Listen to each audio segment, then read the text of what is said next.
There is a number hiding inside the next generation of batteries. 1 kilogram. And it's not lithium, it's not cobalt, it's not nickel, it's silver. And if that number ever becomes a mass market reality, the electric vehicle revolution could collide head on with something much smaller than a car. The global silver market. Because silver is not just a precious metal anymore, it is an industrial input, an electrical conductor, a solar material, a semiconductor material, a medical material, and potentially a battery material. And here's the uncomfortable part. The silver market is already running a structural deficit. The Silver Institute, if you believe them, estimates global silver demand reached roughly 1.13 billion ounces in 2025, while the market remained in deficit for the 5th consecutive year. The 2025 deficit was approximately 40 million ounces. For 2026, the Institute expects another deficit, 40 million ounces again, and that sounds large until you compare it with the potential size of the next demand wave. Because the battery industry does not think in millions of ounces, it thinks in millions of vehicles. And that is where the arithmetic gets interesting. So it's silver, the metal that isn't really a metal anymore. Silver is one of the best electrical conductors known to man. And that's not marketing, it's physics. Silver has the highest electrical conductivity of any element, which is why it appears in electrical contacts, switches, photovoltaics, electronics, semiconductor applications, and countless other products where moving electrons efficiently matters. The Silver Institute estimates the industry demand was approximately 657 million ounces in 2025. So think about that. More than 500 million ounces every year before we even get to the investment case. And the industry story keeps changing. Solar panels have become one of the largest incremental sources of silver demand. Electronics are consuming silver. Automotive electronics are also consuming silver. 5G infrastructure, you guessed it, consumes silver. Artificial intelligence infrastructure also consumes silver. And now researchers are asking whether silver can help solve one of the biggest problems in battery technology. How do you move lithium ions efficiently without creating instability at the interface? And enter the silver carbon battery. Samsung has been developing an all-solid-state battery architecture using silver carbon composite layer. And this is where the silver story becomes fascinating. Researchers working on silver carbon composite anodes have demonstrated high energy density solid-state lithium metal battery architectures. Silver is not there because Samsung wants to make the battery expensive. It's there because silver can perform a very specific job at the lithium interface. Silver can help manage lithium deposition. It can help create a more stable interface. And recent research continues to investigate silver-lithium interfaces because silver can influence lithium deposition and suppress problems such as dendritic growth. In other words, silver isn't necessarily the battery. Silver can be part of the architecture that makes the battery work. And that's a very different proposition because if the material is merely decorative, you substitute it. If the material is structurally important, you secure it. And then someone did the math. Industry estimates surrounding Samsung's architecture have suggested approximately 5 grams of silver per battery cell. A hypothetical 100 kilowatt pack containing around 200 cells would therefore require approximately 1 kilogram of silver. That's about 2.2 pounds. And I'll repeat that, 1 kilogram. Approximately 32.15 troy ounces per vehicle. Now, a very important warning, it is an estimate. This is not a published Samsung specification. Samsung has not announced that every future solid-state EV battery will contain 1 kilogram of silver. And different chemistries could require radically different quantities. And engineers will aggressively reduce silver loading if economics demand it. But let's assume, purely as a scenario, that the number is directionally correct. Now, the Bloomberg terminal gets interesting. 1 million cars, 1 million vehicles at 1 kilogram each. That's 1 million kilograms, or approximately 32.15 million ounces of silver. That's almost the size of the entire estimated 2025 global silver deficit. 1 million vehicles, not 10, not 50, just 1 million. But 5 million cars, 5 million vehicles, approximately 161 million ounces. Now you're talking about a demand shock equivalent to several years of structural deficits. 10 million cars? Well, approximately 321.5 million ounces is what would be needed. That's roughly half of annual industrial silver demand. And here's where the story keeps getting more interesting, stops getting theoretical. Global automobile production is roughly 80 million vehicles annually. So imagine a world where only a fraction of the global production eventually uses a silver-intensive solid-state architecture. You don't need every vehicle. You don't even need half. You need enough, because silver is already being consumed at a rate the mining industry is struggling to replace. So here's the supply problem. Let's look at the other side of the specific equation. Silver mine production is not infinitely elastic. Silver Institute reported global mine production of approximately 820 million ounces in 2024, and that's a key number. The world isn't producing several billion ounces a year. It's producing something on the order of 800 million plus ounces. And most silver isn't produced by primary silver miners. It's largely a byproduct of mining for other metals, lead, zinc, copper, gold. That creates a fascinating supply constraint. If silver rises from roughly where it is today, which let's say that's around $70, and rises to $100 an ounce, the world doesn't simply double silver production next year, because the mining company may not actually be operating a silver mine. It may be operating a copper mine. Silver is along for the ride. That means silver supply does not respond to price in the same way crude oil supply responds to price. The economics are different. The geology is different. And the investment cycle is different. And that all matters.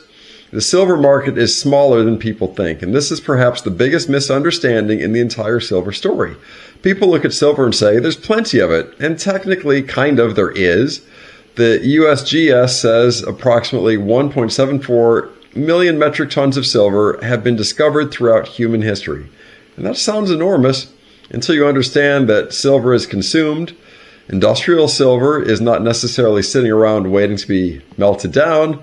It can be dispersed through electronics, solder, solar cells, circuitry, industrial equipment, medical products, and consumer products. Some of it is economically recoverable, some of it is not. Some of it is recycled, some disappears into tiny quantities embedded across millions of products. So the relevant question is not how much silver exists.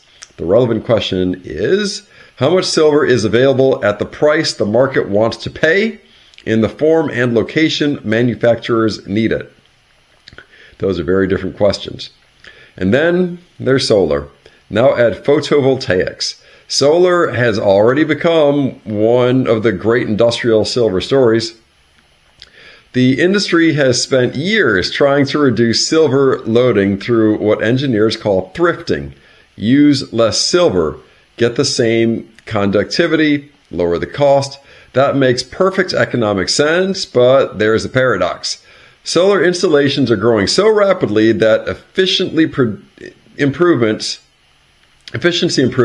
can be overwhelmed by volume. Use 20% less silver per panel and build twice as many panels, and total silver demand can still rise. Now imagine the same dynamic occurring in batteries. Manufacturers may reduce silver intensity from 1 kilogram per vehicle, perhaps drastically, maybe to 500 grams, maybe to 100 grams, maybe less. But if global production reaches tens of millions of vehicles, the aggregate demand can still become enormous. So here's the 100-gram problem. This is where the silver bulls sometimes make the mistake. They focus on the 1 kilogram scenario, but you don't need 1 kilogram. Suppose engineers eventually reduce the requirement to just 100 grams per vehicle, 3.215 ounces. Now suppose 10 million vehicles use that architecture. That is 32.15 million ounces. Again, roughly the size of an annual structural deficit. And at 50 million vehicles, that's 160.75 million ounces.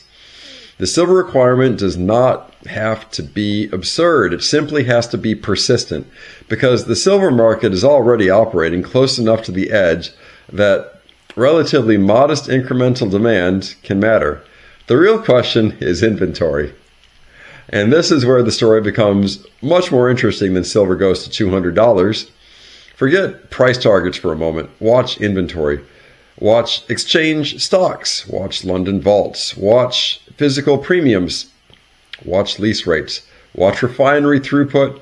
Watch imports and exports. Watch recycling. Watch the spread between paper prices and physical availability, because commodity shortages don't announce themselves with a press release. They announce themselves through increasingly strange market behavior. Longer delivery times, higher premiums, backwardation, tighter lease markets, manufacturers signing long-term supply agreements, strategic stockpiling, and eventually companies stop asking what's the price and they start asking, can I get it? That is when a commodity becomes strategic, and silver has another problem. Gold can sit in a vault for a century, but silver is different. Silver gets used, dispersed, consumed, and potentially recycled. That means industrial growth can gradually convert above-ground silver inventories into tiny fragments scattered throughout the economy. And if demand continues growing faster than supply, the market has to draw from inventories, and that's exactly what a deficit does.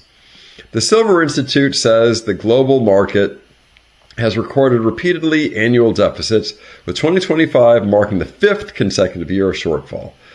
The question isn't whether a single year of deficit destroys the market. It doesn't. The question is, how long can a market consume more than it produces before the inventory buffer becomes politically and economically important? And that's the game. And now, the geopolitics. The United States added silver to its critical minerals framework in 2025. Why? Because silver isn't jewelry anymore. It's part of the infrastructure of electrification and advanced manufacturing. And much of global silver production is concentrated geographically: Mexico, China, Peru, Bolivia, Chile, and Poland, and other major producing regions besides those. That creates another vulnerability. If silver becomes a critical input for batteries, solar, electronics, and defense, then silver isn't simply a commodity, it's a strategic resource. And governments eventually notice strategic resources. They stockpile them, they subsidize them, they restrict them, they secure supply chains, they encourage domestic production, and they negotiate long-term contracts. The invisible hand of the market begins to acquire a government ID badge. The bigger silver thesis is this. Step back. The silver story isn't Samsung invented a battery that uses silver, therefore silver goes to the moon. That's too simple. The real thesis is much more interesting. Silver already has enormous industrial demand. Silver already has recurring supply deficits. Silver production is relatively constrained. A large percentage of mine supply comes as a byproduct. Solar demand is enormous. Electronic demand is growing. Electrification is expanding. And now there is a potential new high-value application where silver may have a functional role in the battery architecture itself. That changes the risk equation, because if solid-state batteries become commercially successful, and if silver-intensive designs prove superior, the market could discover that silver wasn't merely another product input, it was the bottleneck. And bottlenecks are where commodity prices get good. So here's the conclusion. I don't believe the evidence supports saying solid-state batteries will require 1 kilogram of silver per vehicle. It's an assumption. But I don't believe the evidence supports saying Samsung alone is going to consume the world's silver. That's hyperbole. And I certainly wouldn't build an investment thesis around a single viral number, but I do believe the data supports something more consequential. Silver is transitioning from a monetary metal with industrial applications into an industrial metal with monetary characteristics. And that is a very different animal, because gold has enormous monetary demand, but relatively limited industrial consumption. Copper has enormous industrial demand, but almost no monetary role. Silver is somewhere in between, and that makes silver unusual. It is simultaneously something investors want to own and something manufacturers have to consume. That creates a potentially vicious feedback loop. More industrial demand, less available inventory, higher prices, greater recycling, more substitution, but also greater incentive to secure supply. And if the solid-state battery industry eventually discovers that silver is one of the cheapest ways to solve an extremely expensive engineering problem, then silver's problems won't be that it's too expensive. The problem may be that there simply isn't enough of it available at the right time. That's the real story. Not $100 silver, not $200 silver, not $500 silver. Those are price targets. The much more interesting question is, what happens when industrial civilization discovers that one of the most important technologies depends on a metal the market has spent decades treating like a cheap afterthought? Because history has a funny way of repricing things only after everybody discovers they were important. And silver? Silver has been quietly doing that job for thousands of years. The Romans used it as money. The Industrial Revolution used it in technology. The digital revolution uses it in electronics. The solar revolution uses it to turn sunlight into electricity. And if the solid-state revolution uses it to store that electricity, well, perhaps silver isn't having a comeback. Perhaps we've simply been underestimating what it was doing here all along. And now you know the rest of the story about solid-state batteries, silver, and what might come next. And the funny thing about silver is that mankind spent 5,000 years treating it like money, 100 years treating it like an industrial commodity, and may spend the next 50 years discovering that it was both. Which, in the commodities business, is another way of saying, we finally read the label after drinking the bottle. And now you know the rest of the story for why solid-state batteries may well be the silver problem nobody is pricing. Build that stack. iBankerU. Good day.